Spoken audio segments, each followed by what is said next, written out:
Titre 2 de la foi. Chapitre 1er.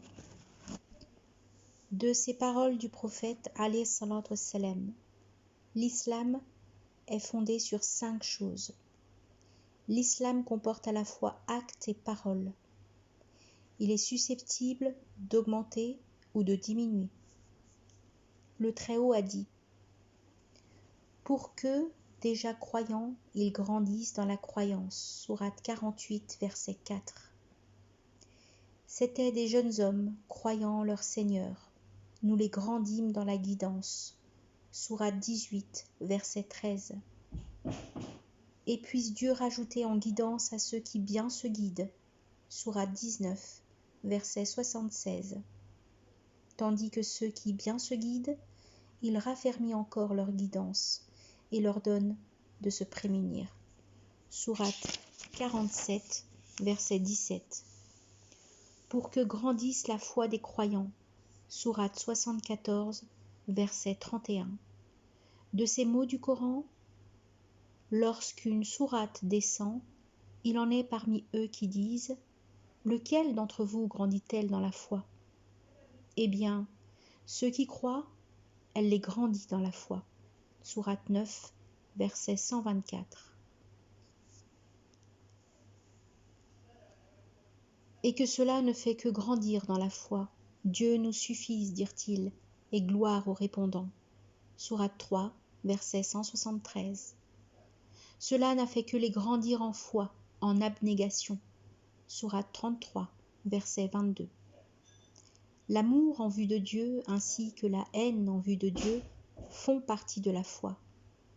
Omar ibn Abdelaziz écrivit à Adi ibn Adi : il y a dans la foi des devoirs, des dogmes, des choses prohibées et des pratiques recommandables. Quiconque suit exactement toutes ces prescriptions a la foi parfaite. Quiconque ne les suit pas intégralement n'a pas la foi parfaite. Si je vis, je vous expliquerai tout cela, afin que vous les mettiez en pratique. Si je meurs, sachez que je ne rechercherai pas votre société. Abraham a dit : Dieu dit, faute de quoi tu ne croirais plus ? Lui : mais si, ce n'est que pour tranquilliser mon cœur. Sourate 2, verset 260.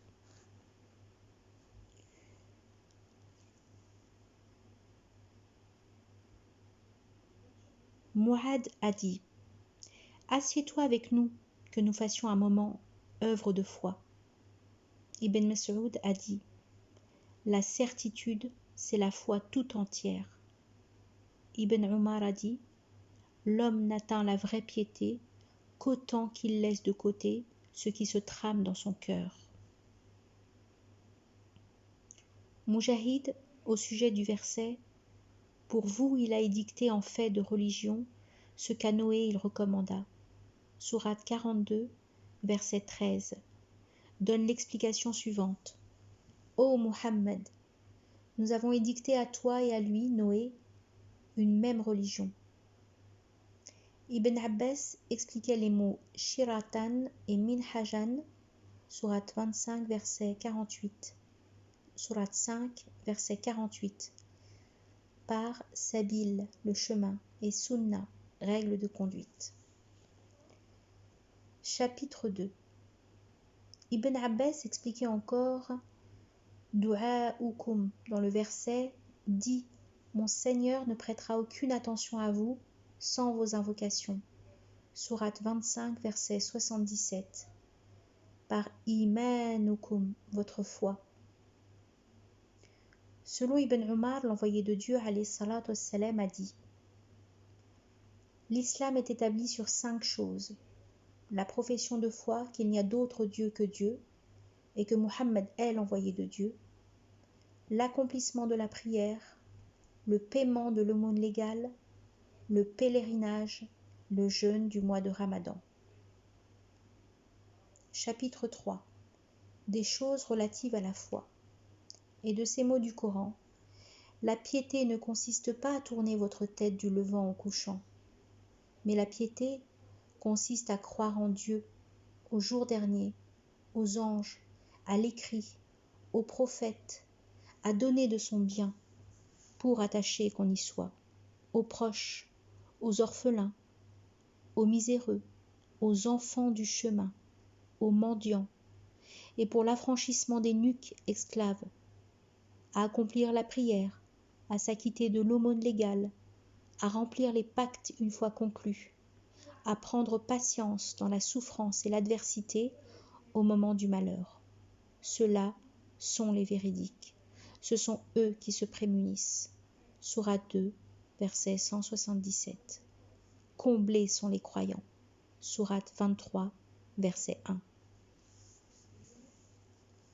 Selon Abu Huraira, que Dieu l'agrée, le prophète alayhi salatu wassalam a dit: la foi comporte 60 et quelques branches. La réserve est une des branches de la foi. Chapitre 4.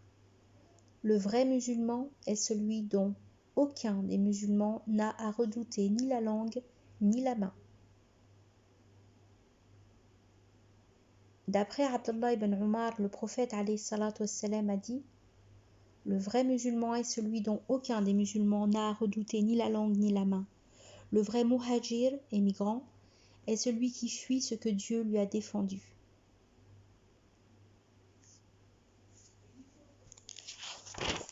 Chapitre 5. Quel islam est le meilleur? D'après Abu Moussa al-Ash'ari, on demanda à l'envoyé de Dieu alayhi salatu wassalam quel était l'islam le meilleur. C'est, répondit-il, celui du fidèle dont les musulmans n'ont à redouter ni la main ni la langue. Chapitre 6. Donner à manger à celui qui a faim, c'est de l'islam.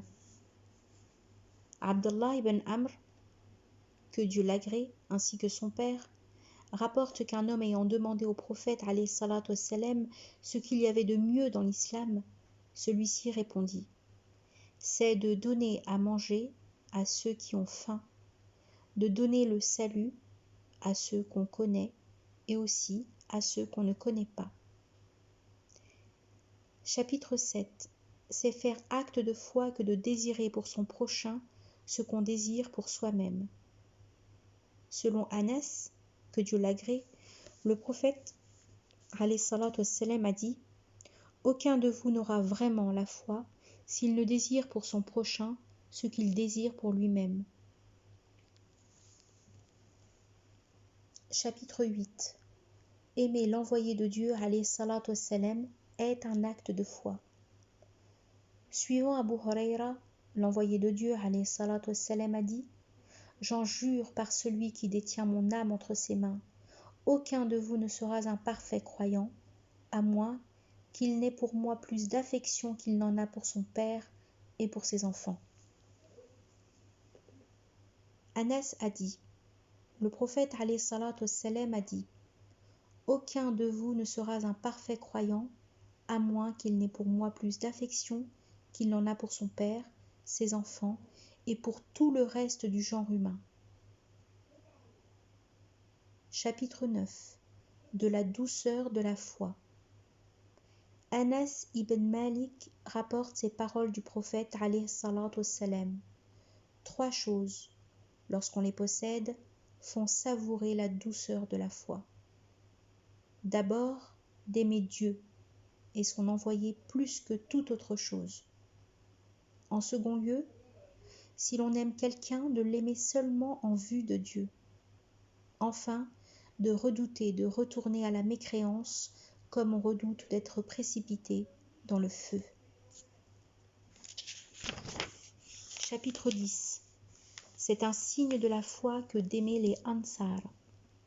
Selon Anas, le prophète alayhi salatu wassalam a dit: c'est un signe de la foi que d'aimer les Ansar. C'est un signe d'hypocrisie que de les haïr. Chapitre 11. Ubada ibn as-Samit, qui était présent à la bataille de Badr et qui fut un des délégués qui assistèrent à la nuit d'Al-Aqaba, a rapporté ce qui suit. Tandis qu'il était entouré d'un certain nombre de ses compagnons, l'envoyé de Dieu alayhi salatu wassalam nous dit: prêtez-moi serment de fidélité en me promettant de ne rien associer à Dieu, de ne pas voler, de ne pas forniquer, de ne pas tuer vos enfants, de ne point produire de calomnie que vous aurez forgée en vous-même, de ne point vous révolter contre ce qui est juste. Celui d'entre vous qui sera fidèle à cet engagement, Dieu se chargera de le récompenser. Celui qui, ayant commis la moindre infraction à ce pacte, aura été puni en ce monde. Ce châtiment lui servira d'expiation. Quant à celui qui aura commis une infraction, puis qui aura été épargné en ce monde par Dieu, c'est à Dieu qu'il appartiendra de lui pardonner s'il le veut, de le punir s'il lui plaît. Ce fut dans ces conditions que nous prêtâmes serment de fidélité au prophète. Alayhi salatu wassalam. Chapitre 12. C'est un acte de religion que de fuir les troubles. Au dire d'Abu Sa'd al-Khudri, l'envoyé de Dieu alayhi salatu wassalam s'est exprimé ainsi. Pour un musulman, ce sera presque la meilleure fortune que celle qui consiste à posséder un troupeau de moutons qu'il mènera paître sur les cimes des montagnes et dans les lieux arrosés par la pluie. Il fut ainsi avec sa religion, il fuit ainsi avec sa religion, loin des troubles. Chapitre 13. Sur ces paroles du prophète alayhi salatu wassalam, je suis le plus instruit parmi vous au sujet de Dieu. La connaissance du bien et du mal est le fait du cœur, ainsi que cela résulte de ce passage du Coran, mais il vous tient grief de ce que s'acquiert votre cœur. Sourate 2, verset 225. Aïcha a dit, quand l'envoyé de Dieu, alayhi salatu wassalam, ordonnait quelque chose aux fidèles, il ne leur prescrivait que des choses dont ils étaient capables. Un jour, les fidèles lui dirent, nous ne sommes pas dans la même situation que toi, ô envoyé de Dieu, puisque tes fautes passées et à venir sont déjà pardonnées. La colère du prophète fut telle qu'elle apparut sur son visage. Puis il répondit, celui de nous qui craint le plus Dieu et le connaît le mieux, c'est moi. Chapitre 14. Avoir horreur d'un retour à la mécréance, comme on redoute d'être précipité dans le feu de l'enfer, c'est un acte de la foi. Anas, que Dieu l'agrée, rapporte que ces paroles du prophète alayhi salatu wassalam a dit, 3 choses, lorsqu'on les possède, font savourer la douceur de la foi. D'abord d'aimer Dieu et son envoyé plus que toute autre chose. En second lieu, si l'on aime quelqu'un d'entre les adorateurs, de l'aimer seulement en vue de Dieu. Enfin, de redouter de retourner à la mécréance dont Dieu l'a retiré, comme on redoute d'être projeté dans le feu de l'enfer. Chapitre 15. De la supériorité relative à laquelle arriveront les croyants à cause de leurs œuvres. Abu Sa'id al-Khudri, que Dieu l'agrée, rapporte ce dire du prophète alayhi salatu wassalam. Ceux qui auront mérité le paradis y entreront. Les réprouvés iront dans le feu de l'enfer. Dieu dira ensuite que l'on fasse sortir de l'enfer ceux qui ont dans le cœur ne fût-ce que le poids d'un grain de moutarde de foi. Alors, on les fera sortir, bien qu'ils soient déjà calcinés. Puis on les jettera dans le fleuve d'eau de pluie, ou dans le fleuve de la vie. Malik avait des doutes sur celle de ces 2 expressions qui étaient la vraie. Et aussitôt ils renaîtront, tel le pourpier qui pousse au bord du torrent. Ne l'avez-vous pas vu faire, éclore ses fleurs jaunes au milieu de ses entrelacs?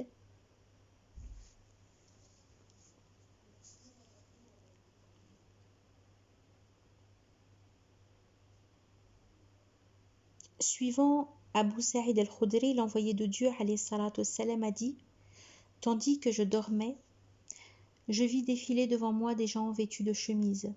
Chez les uns, cette chemise descendait jusqu'aux reins. Chez d'autres, elle n'y atteignait même pas. Ensuite, Omar ibn al-Khattab passa devant moi. Sa chemise traînait à terre.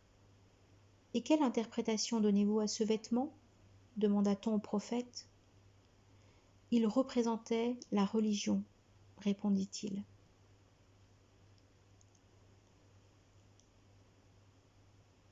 Chapitre 16. La réserve fait partie de la foi. Abdallah rapporte d'après son père Omar que l'envoyé de Dieu, alayhi salatu wassalam, passant auprès d'un Ansar qui sermonnait son frère à propos de sa réserve, s'écria « Laisse-le tranquille, la réserve fait partie de la foi. » Chapitre 17. Si les mécréants se repentent, accomplissent la prière, s'acquittent de l'aumône légale, dégagez-leur le chemin. Dieu est tout pardon, miséricordieux. Sourate 9, verset 5. Suivant Ibn Omar, l'envoyé de Dieu, alayhi salatu wassalam, a dit « J'ai reçu l'ordre de combattre les gens, sans relâche, jusqu'à ce qu'ils professent qu'il n'y a d'autre Dieu que Dieu et que Muhammad est l'envoyé de Dieu, qu'ils accomplissent la prière et qu'ils s'acquittent de l'aumône légale. Le jour où ils feront cela, leur vie et leurs biens seront respectés par moi, sauf quand l'islam permettra d'y porter atteinte. Pour le reste, ils ne devront de compte qu'à Dieu. » Chapitre 18. Au sujet de ceux qui disent que la foi consiste en œuvres, se fondant sur ces mots du Coran. Voilà le jardin dont vos œuvres vous ont fait hériter. Sourate 43, verset 72. Un certain nombre de docteurs estiment que dans ces mots, par Dieu, nous les tiendrons tous ensemble pour responsables de ce qu'ils auront fait, Sourate 15, versets 92 et 93, il faut entendre par ce qu'ils auront fait la profession de foi. Il n'y a d'autre Dieu que Dieu. Dieu a dit encore, qu'en vue de pareils biens agissent les agissants.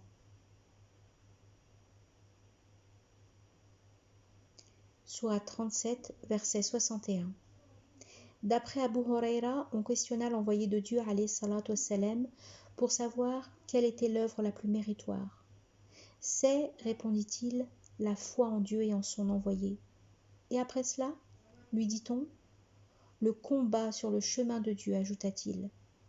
Et ensuite, demanda-t-on encore, un pèlerinage pieusement accompli, répliqua-t-il. Chapitre 19. Du cas où l'islam n'est pas sincère, où on l'a embrassé pour obtenir la paix ou par crainte d'être mis à mort. De ce verset du Coran, les Bédouins disent « nous croyons », dit « vous ne croyez pas », dit plutôt « nous nous soumettons », sourate 49, verset 14. Quand l'islam est sincère, il doit être tel que l'a décrit le Coran. La religion en Dieu est l'islam, sourate 3, verset 19. Ou encore, qui soupire après une religion autre que l'islam, cela de lui ne sera point accepté. Et dans la vie dernière, il sera parmi les perdants. Sourate 3, verset 85.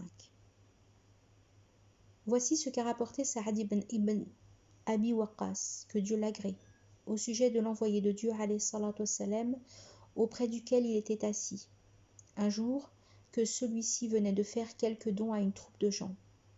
L'envoyé de Dieu, alayhi salatu wassalam, avait négligé de donner à un de ces hommes qui me paraissait le plus méritant. « Pourquoi négliges-tu un tel ?» demandai-je au prophète. « Par Dieu, je vois en lui un vrai croyant. »« Un musulman, veux-tu dire ?» répliqua le prophète, alayhi salatu wassalam. Je me tus un instant, puis, ne pouvant me contenir, sûr que j'étais de mon fait, je dis pour la seconde fois au prophète, « Pourquoi négliges-tu un tel ? Par Dieu, je vois en lui un vrai croyant. »« Un musulman, reprit le prophète, alayhi salatu wassalam. Je gardai le silence de nouveau un instant, puis, ne pouvant me contenir, sûr que j'étais de mon fait, je réitérai ma question une troisième fois. « Ô Saad, me dit alors l'envoyé de Dieu, alayhi salatu wassalam, si je donne à certains hommes, alors qu'il en est d'autres que j'aime mieux, c'est dans la crainte que Dieu ne me précipite les premiers dans le feu. Ne précipite les premiers dans le feu. » Chapitre 20. Répandre le salut est un acte de l'islam. Ammar a dit, Il est 3 choses qui, réunies chez la même personne, constituent la foi complète.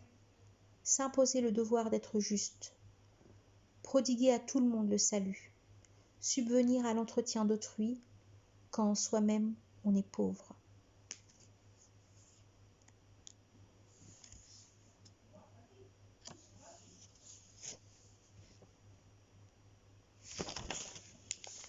Abdallah ibn Amr rapporte qu'un homme ayant demandé à l'envoyé de Dieu alayhi salatu wassalam, ce qu'il y avait de mieux dans l'islam, celui-ci répondit: c'est de donner à manger à ceux qui ont faim et de donner le salut à ceux qu'on connaît et aussi à ceux qu'on ne connaît pas.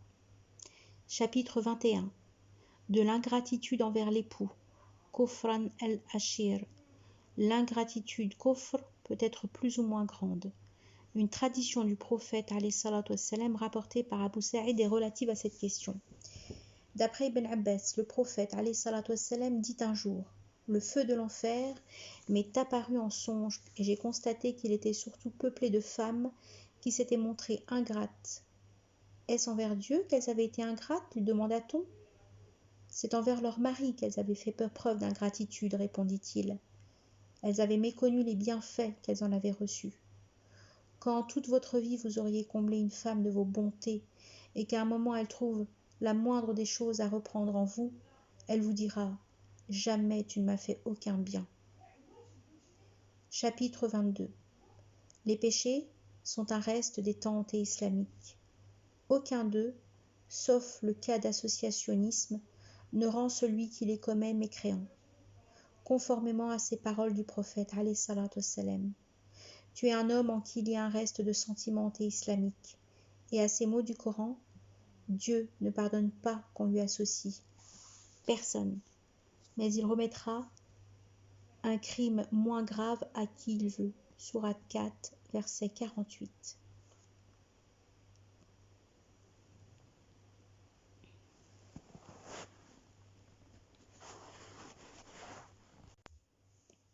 El-Marour a dit: je rencontrai Abu Dharr à Rabada. Il était venu vêtu d'un vêtement double, ainsi que son serviteur. Comme je le questionnais sur cette similitude de vêtements, il me répondit: un jour, j'avais fait affront à un homme en l'injuriant à propos de sa mère. Le prophète alayhi salatu wassalam me dit alors: Abu Dharr, tu injuries un tel à propos de sa mère. Tu es donc un homme en qui il y a un reste de sentiments anté-islamiques.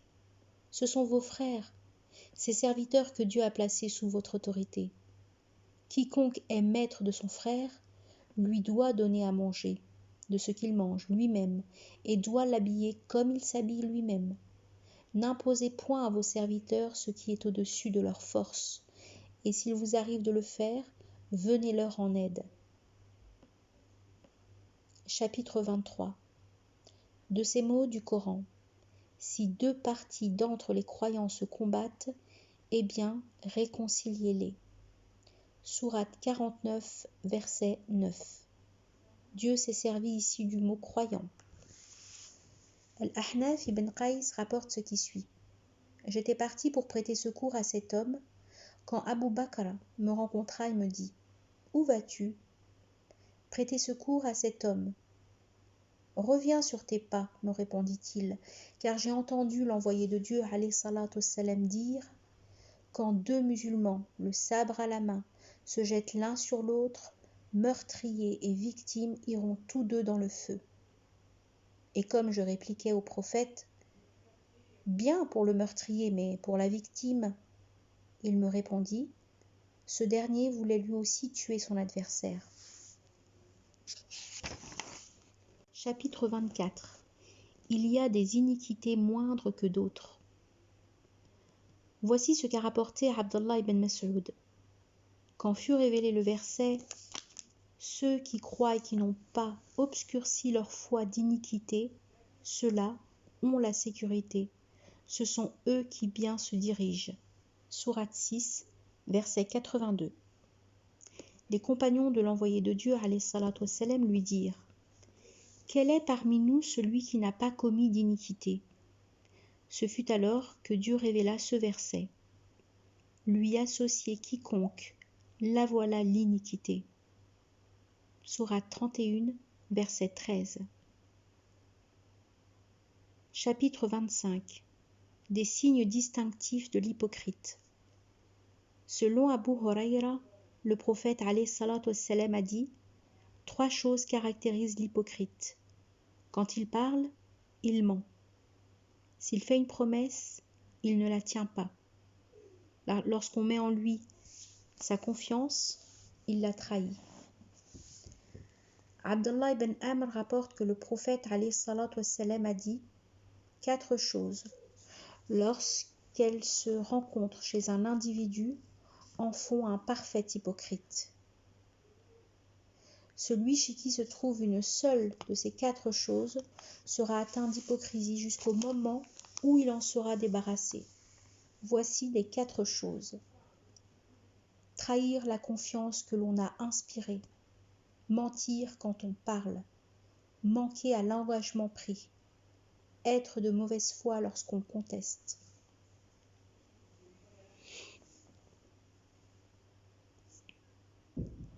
Chapitre 26. Se tenir en prière durant la nuit du destin est un acte de foi. D'après Abu Huraira, l'envoyé de Dieu alayhi salatu wassalam a dit: quiconque se tiendra en prière durant la nuit du destin avec une foi sincère et en vue de Dieu seul obtiendra le pardon de ses fautes passées. Chapitre 27. Le jihad est un acte de foi. Selon Abu Huraira, le prophète alayhi salatu wassalam a dit: Dieu saura gré à quiconque partira sur son chemin et qui n'aura pas d'autre but en partant que de lui prouver sa foi et d'avérer ses envoyés. Il le fera revenir ensuite avec la récompense qu'il aura gagnée ou avec le butin conquis, ou bien il le fera entrer dans le paradis. Si ce n'était ma compassion pour ma communauté, je ne me tiendrais pas ainsi en arrière des troupes, et je voudrais au contraire être tué sur le chemin de Dieu, ressuscité ensuite pour être tué de nouveau et rappelé à la vie une autre fois pour être tué encore après cela. Chapitre 28. Accomplir des prières surérogatoires de nuit pendant le Ramadan est un acte de foi. Abu Huraira a rapporté ces paroles de l'envoyé de Dieu alayhi salatu wassalam. Quiconque se tiendra en prière de nuit pendant le Ramadan et le fera avec une foi sincère et en escomptant la récompense divine, Dieu lui pardonnera ses fautes passées. Chapitre 29. Jeûner pendant le Ramadan en escomptant la récompense divine, c'est faire acte de foi. D'après Abu Huraira, l'envoyé de Dieu alayhi salatu wassalam a dit: quiconque jeûnera pendant le Ramadan et le fera avec une foi sincère et en escomptant la récompense divine, ses fautes passées lui seront pardonnées. Chapitre 30. La religion musulmane est facile à pratiquer. De ces paroles du prophète alayhi salatu wassalam, la religion que Dieu préfère, c'est la religion hanifienne, de pratique facile. Selon Abu Huraira, le prophète alayhi salatu wassalam a dit: la religion est de pratique facile, que personne ne cherche à être trop rigoureux dans l'observance de la religion, sinon il succombera à la tâche. En conséquence, restez dans un juste milieu en cherchant à vous rapprocher de la perfection. Ayez bon espoir et appelez à votre aide la prière le matin, le soir et un peu aussi pendant la nuit. Chapitre 31. La prière est un acte de foi. De ces mots du Coran, Dieu pour autant ne laissera pas perdre votre foi. Sourate 2, verset 143, c'est-à-dire les prières que vous avez faites en direction du temple. Voici ce que rapporte El-Bara. Au premier temps de son arrivée à Médine, le prophète alayhi salatu wassalam logea chez ses grands-parents, ou, suivant d'autres, chez ceux des Ansar que lui étaient apparentés du côté maternel. Durant 16 ou 17 mois, il fit la prière en se dirigeant vers le temple de Jérusalem, bien qu'il eût préféré se tourner du côté de la maison de la Mecque. La première prière qu'il fit dans cette direction fut une prière de l'après-midi. Un des fidèles du groupe qui venait de prier avec lui passa et, s'en allant, auprès d'un oratoire où d'autres fidèles étaient dans l'attitude de la prière. « Je jure par Dieu, lui dit-il, que je viens de prier avec l'envoyé de Dieu, alayhi salatu wassalam, leur dit-il. Je jure par Dieu, leur dit-il, que je viens de prier avec l'envoyé de Dieu, alayhi salatu wassalam, et que nous étions tournés vers la Mecque. Aussitôt ces gens, tout en conservant la même attitude, se tournèrent vers la Kaaba. Les Juifs avaient vu avec plaisir que le prophète alayhi salatu wassalam se tourna pour la prière du côté du temple de Jérusalem, ainsi que les gens du livre. Aussi, quand ils virent qu'il prenait comme direction la Kaaba, ils le lui reprochèrent. Al-Bara a dit encore: certains fidèles étaient morts avant que la Qibla eût été changée. Ces musulmans qui avaient été tués en combattant, nous ne savions que penser de leur sort quand Dieu révéla: Dieu pour autant ne laissera pas perdre votre foi. Sourate 2, verset 143. Chapitre 32. De l'homme devenu bon musulman. Abu Sa'id al-Khudri a entendu l'envoyé de Dieu alayhi salatu wassalam dire: tout adorateur qui embrasse l'islam et devient bon musulman, Dieu lui pardonnera toutes ses fautes passées. Pour les actions qui suivront, le compte en sera ainsi réglé. Chaque bonne œuvre sera affectée d'un coefficient allant de 10 à 700. La mauvaise action ne sera comptée que pour sa propre valeur. Et il se peut même que Dieu la laisse complètement de côté. Selon Abu Huraira, l'envoyé de Dieu alayhi salatu wassalam a dit: tout individu parmi vous qui embrasse l'islam et devient bon musulman, chacune des bonnes actions qu'il fera sera affectée d'un coefficient allant de 10 à 700 et chacune de ces mauvaises actions lui sera comptée pour sa valeur propre. Chapitre 33. Le culte qui plaît le plus à Dieu est celui qui est le plus régulier. Aïcha rapporte que le prophète alayhi salatu wassalam entra un jour chez elle alors qu'une femme s'y trouvait. « Qui est-ce » demanda-t-il. « Une telle » répondit Aïcha. Puis elle énuméra toutes les prières que cette femme faisait. « Assez » s'écria le prophète alayhi salatu wassalam. « Vous ne devez que ce qui est dans la mesure de vos forces. Par Dieu, le Très-Haut ne se lassera pas de vous entendre avant que vous ne vous soyez fatigué vous-même. Le culte qui plaît le plus à Dieu, c'est celui que le fidèle peut persister longtemps à lui rendre. Chapitre 34. De l'accroissement de la foi et de sa diminution. Des paroles du Coran. Nous les grandîmes dans la guidance, sourate 18, verset 13, pour que grandisse la foi des croyants, sourate 74, verset 31. Aujourd'hui, j'ai parachevé pour vous votre religion, sourate 5, verset 3. Si on néglige quelque chose de la foi complète, il y a donc la foi incomplète. D'après Anas, le prophète alayhi salatu wassalam a dit: sortira du feu quiconque aura dit il n'y a de Dieu que Dieu, et qui aura dans le cœur le poids d'un grain d'orge de bien. Sortira du feu quiconque aura dit il n'y a de Dieu que Dieu, et qui aura dans le cœur le poids d'un grain de froment de bien. Sortira du feu quiconque aura dit il n'y a de Dieu que Dieu, et qui aura dans le cœur le poids d'un atome de bien. Suivant une variante fournie par un isnad différent, le mot foi doit remplacer le mot bien.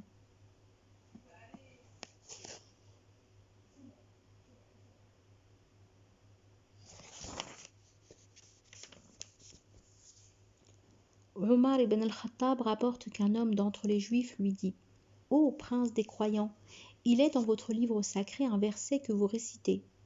Si ce verset nous avait été révélé à nous, peuple juif, nous eussions sûrement pris le jour où il a été révélé comme un jour de fête. » « Quel est ce verset ? Demanda Omar. « Le voici, répondit le juif. Aujourd'hui, j'ai parachevé pour vous votre religion, parfait pour vous mon bienfait, en agréant pour vous l'islam comme religion. Sourate 5, verset 3. Nous connaissons, reprit Omar, et le jour et le lieu où ce verset fut révélé au prophète, alayhi salatu wassalam. C'était un vendredi, pendant qu'il stationnait à Arafat. Chapitre 35. L'aumône légale est un des actes de l'islam. De ces mots du Coran. Ils reçurent commandement de n'adorer que Dieu, en lui vouant la religion foncière, en bon croyant originel, d'accomplir la prière, de s'acquitter de l'aumône légale. C'est la religion de droiture. Sourate 98, verset 5. Talha ibn Ubaydallah a rapporté ceci. Un homme des habitants du Najd, les cheveux en désordre, vint trouver l'envoyé de Dieu, alayhi salatu wassalam. Nous entendions tout d'abord le bruit de la voix de cet homme sans comprendre ce qu'il disait. Quand il se fut rapproché, nous nous aperçûmes qu'il interrogeait l'envoyé de Dieu, alayhi salatu wassalam, au sujet de l'islam et que celui-ci répondait 5 prières pendant le jour et la nuit. En dois-je faire encore d'autres ? Demanda l'homme. Non, à moins que tu ne veuilles faire œuvre surérogatoire. Il y a aussi le jeûne du Ramadan, reprit l'envoyé de Dieu, alayhi salatu wassalam. En dois-je faire d'autres ? Ajouta l'homme. Non, à moins de vouloir faire œuvre surérogatoire, dit l'envoyé de Dieu, alayhi salatu wassalam, qui parla alors de l'aumône légale. Dois-je payer autre chose ? Répartit l'homme. Non, à moins de vouloir faire œuvre surérogatoire, répéta le prophète, alayhi salatu wassalam. Alors l'homme s'en retourna en disant « Par Dieu, je ne ferai rien de plus ni rien de moins. » Le prophète alayhi salatu wassalam dit alors « Ce sera un bienheureux si ce qu'il a dit est sincère. » Chapitre 36. Suivre un convoi funéraire est un acte de foi. D'après Abu Huraira, l'envoyé de Dieu alayhi salatu wassalam a dit « Quiconque suivra le convoi funèbre d'un musulman comme acte de foi et en escomptant la récompense divine, puis accompagnera le corps jusqu'à l'achèvement des prières et la mise en terre, recevra une double part de récompense, chacune de ces parts équivalant en poids à la montagne de Uhud. Celui qui s'en ira avant que le corps ne soit mis en terre ne profitera que de la moitié de cette récompense. » Chapitre 37. De la crainte qu'éprouve le croyant de perdre sans s'en douter le fruit de ses œuvres. Ibrahim at-Taymi a dit « Jamais je n'ai mis en regard ce que je disais et ce que je pratiquais sans redouter d'être taxé de menteur. » Ibn Abi Mulaika disait « J'ai connu 30 des compagnons du prophète alayhi salatu wassalam, qui tous sans exception craignaient qu'on ne les accusât personnellement d'hypocrisie, et pourtant aucun d'eux n'aurait prétendu avoir la foi d'un Gabriel ou d'un Mikaïl. On rapporte d'après el Hassan al-Basri qu'il disait « Le vrai croyant la redoute, en parlant de l'hypocrisie. Seul l'hypocrite se croit à l'abri de ce danger. On doit se garder de persévérer dans les luttes fratricides et dans la rébellion, sans vouloir se repentir, parce qu'il est dit dans le Coran, ceux qui dans leurs agissements ne s'obstinent pas, maintenant qu'ils savent. Sourate 3, verset 135. Zubayd a dit, comme j'interrogeais Abu Wa'il au sujet des Mu'rijites, il me répondit injurier un musulman, c'est faire acte de scélératesse. Le combattre, c'est faire acte de mécréance. Selon Ubada ibn as-Samit, l'envoyé de Dieu, alayhi salatu wassalam, étant sorti pour annoncer quelle était la nuit du destin, 2 hommes d'entre les musulmans se prirent de querelle à ce moment. J'étais venu, dit alors le prophète, alayhi salatu wassalam, pour vous parler de la nuit du destin. Mais un tel et un tel s'étant pris de querelle, cela m'a fait oublier sa date. Et il se peut que cette circonstance soit heureuse pour vous. Cherchez cette date entre les nuits des 26, 28 et 24 du mois de Ramadan.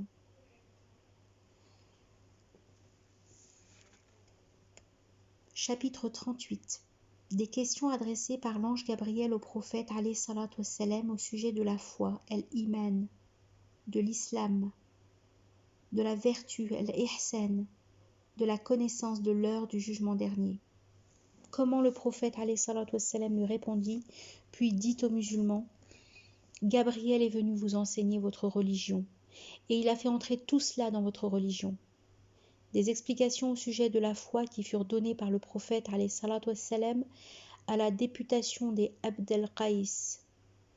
De ces mots du Coran, qui soupire après une religion autre que l'islam, cela de lui ne sera point accepté, et dans la vie dernière, il sera parmi les perdants. Sourate 3, verset 85. Abu Huraira rapporte ceci. Le prophète alayhi salatu wassalam s'étant un jour montré en public au peuple, un homme vint le trouver et lui dit: Qu'est-ce que l'iman? C'est, répondit-il, croire en Dieu, à ses anges, à sa rencontre, à ses envoyés et à la résurrection. Et qu'est-ce que l'islam? Reprit l'homme. L'islam, dit le prophète alayhi salatu wassalam, c'est le fait d'adorer Dieu, de ne point lui donner d'associés, d'accomplir la prière, de s'acquitter de l'aumône légale prescrite, de jeûner pendant le Ramadan. Qu'est-ce que l'ihsan? Ajouta l'homme. C'est, répliqua-t-il, adorer Dieu comme si tu le voyais, car si tu ne le vois pas, certes lui te voit. Quand aura lieu l'heure du jugement dernier? Reprit l'homme. Celui qui est interrogé sur ce point n'en sait pas plus que celui qui interroge. Ce que je vais te dire, c'est que les signes suivants annonceront sa venue. La fille esclave enfantera son maître. Les obscurs pasteurs de chameaux se feront élever des constructions de plus en plus hautes. Cette heure est une des 5 choses que Dieu seul connaît. Ensuite, le prophète alayhi salatu wassalam récita ce verset. Certes, Dieu tient par devers lui la science de l'heure. Sourate 31, verset 34. L'homme s'éloigna alors, et comme le prophète alayhi salatu wassalam ordonnait de le faire revenir, on n'en retrouva pas la moindre trace. Cet homme, dit le prophète alayhi salatu wassalam, c'est Gabriel. Il est venu enseigner aux hommes leur religion. Abu Abdullah al-Bukhari ajoute: à tout cela, le prophète alayhi salatu wassalam assigna la valeur d'articles de foi. Chapitre 39. Abu Sufyan a rapporté que Héraclius lui dit: Je t'ai demandé s'ils augmentaient en nombre ou s'ils diminuaient, et tu as prétendu qu'ils allaient en augmentant. Or, c'est bien là le propre de la foi, de croître jusqu'à complète évolution. Je t'ai demandé si quelques-uns d'entre eux, après avoir embrassé sa religion, s'en détournaient par aversion et la reniaient, et tu as prétendu que non, et c'est bien ainsi qu'agit la foi quand sa félicité pénètre dans les cœurs. Personne ne la renie. Chapitre 40. Du mérite de celui qui, par scrupule, s'abstient de certaines choses à cause de sa religion. An-Nu'man ibn Bashir rapporte qu'il a entendu l'envoyé de Dieu alayhi salatu wassalam s'exprimer ainsi. Certes, ce qui est licite est évident, et ce qui est illicite l'est également. Mais entre l'un et l'autre, il y a bien des choses équivoques, que peu de personnes savent distinguer. Qui se garde de l'équivoque purifie sa foi et son honneur. Quant à celui qui tombe dans l'équivoque, il est semblable au berger qui fait paître ses troupeaux aux alentours d'un territoire gardé. Il est bien près d'y pénétrer. Chaque roi ne possède-t-il pas un enclos gardé ? Ainsi, le champ gardé de Dieu lui-même sur sa terre. Ce sont les choses qu'il a rendues illicites. En vérité, il y a dans le corps humain un morceau qui, en bon état, permet au corps tout entier de prospérer et qui, en mauvais état, le corrompt en entier. C'est le cœur. Chapitre 41. Le paiement du quinte, el-khumous, c'est-à-dire le 5e du butin fait lors d'une conquête, est un acte de foi. D'après Abu Jamra, je fréquentais Ibn Abbas et il me faisait asseoir sur sa propre banquette. Un jour, il me dit « Demeure avec moi, je t'assignerai une part de mon bien. » Il y avait 2 mois que je restais chez lui lorsqu'il me dit « Quand une députation des Abd el-Qaïs vint trouver le prophète alayhi salatu wassalam, celui-ci demanda « Qui sont ces gens ?» ou « Quelle est cette députation ? Nous sommes des gens de Rabi'a. » « Qu'ils soient les bienvenus !» s'écria le prophète alayhi salatu wassalam. Les gens ou les députés qui viennent sans y être contraints et sans regret. Ô envoyé de Dieu, répondirent-ils, il nous est impossible de venir vers toi excepté durant les mois sacrés, parce qu'entre toi et nous se trouve cette tribu de la race de Moudar dont les membres sont mécréants. Ordonne-nous quelques prescriptions formelles que nous ferons connaître à ceux que nous avons laissés derrière nous et qui fassent que nous entrions au paradis.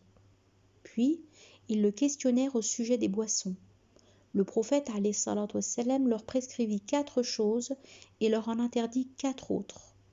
Il leur enjoignit d'abord de croire à Dieu seul et ensuite il ajouta « Savez-vous ce qu'est la foi en Dieu seul ?» Dieu et son envoyé, répondirent-ils, en savent plus que nous sur ce sujet. Eh bien, dit-il, cela consiste à attester qu'il n'y a d'autre Dieu que Dieu et que Muhammad est l'envoyé de Dieu. Il leur ordonna ensuite d'accomplir la prière, de s'acquitter de l'aumône légale et de faire le jeûne de Ramadan. Puis il leur ordonna de donner le quinte du butin. Il leur interdit 4 choses, à savoir de se servir de jarres dites hantam, de gourdes, de tonneaux de palmiers d'outre enduites de résine, ou suivant d'autres, enduites de pois. Et il ajouta, retenez bien ces prescriptions et transmettez-les à ceux que vous avez laissés derrière vous. Chapitre 42. Au sujet des traditions, les actes ne valent que par l'intention. Les actes ne valent qu'en escomptant la rétribution divine. Chacun ne sera rétribué que selon ce qu'il a entendu faire. Ceci s'applique à la foi, à l'ablution, à la prière, à l'aumône légale, au pèlerinage, au jeûne et aux actes juridiques. On trouve dans le Coran dit « Chacun agit à son mode » Sourate 17, verset 84, c'est-à-dire conformément à ses intentions. La dépense que l'homme fait pour l'entretien de sa famille, en escomptant la rétribution de Dieu, lui sera comptée comme aumône. Le prophète alayhi salatu wassalam a dit « Mais il reste le jihad et l'intention. »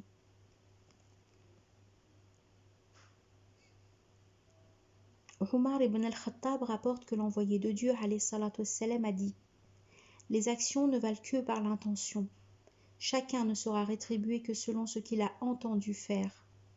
À celui qui aura accompli l'hégire en vue de Dieu et à son envoyé, son hégire en vue de Dieu et à son envoyé, son hégire lui sera compté pour Dieu et son envoyé. Quant à celui qui aura accompli l'hégire pour obtenir quelque bien en ce bas monde ou pour épouser une femme, son hégire lui sera compté selon ce qu'il recherchait alors. Selon Ibn Mas'ud, le prophète alayhi salatu wassalam a dit « Lorsqu'un homme dépense pour l'entretien de sa famille et qu'il le fait en vue d'en être rétribué par Dieu, l'argent qu'il aura ainsi dépensée sera comptée comme une aumône. Sa'd ibn Abi Waqqas rapporte que l'envoyé de Dieu alayhi salatu wassalam a dit « Tu ne dépenseras rien pour l'entretien des tiens sans en être récompensé si tu as eu en vue la face de Dieu. Tu seras même récompensé pour la bouchée que tu auras mise dans la bouche de ta femme. » Chapitre 43. De ces mots du Coran.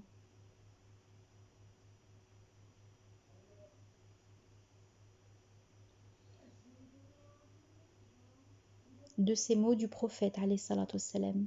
La religion, c'est la sincérité envers Dieu, envers son livre, envers son envoyé, envers les chefs des musulmans et le commun peuple parmi eux. De ce passage du Coran, pourvu qu'il soit sincère envers Dieu et son envoyé. Sourate 9, verset 91. Jarir ibn Abdallah rapporte ce qui suit. J'ai prêté serment d'obéissance à l'envoyé de Dieu alayhi salatu wassalam, en prenant l'engagement d'accomplir la prière, de m'acquitter de l'aumône légale et d'aider de mes bons conseils tout musulman.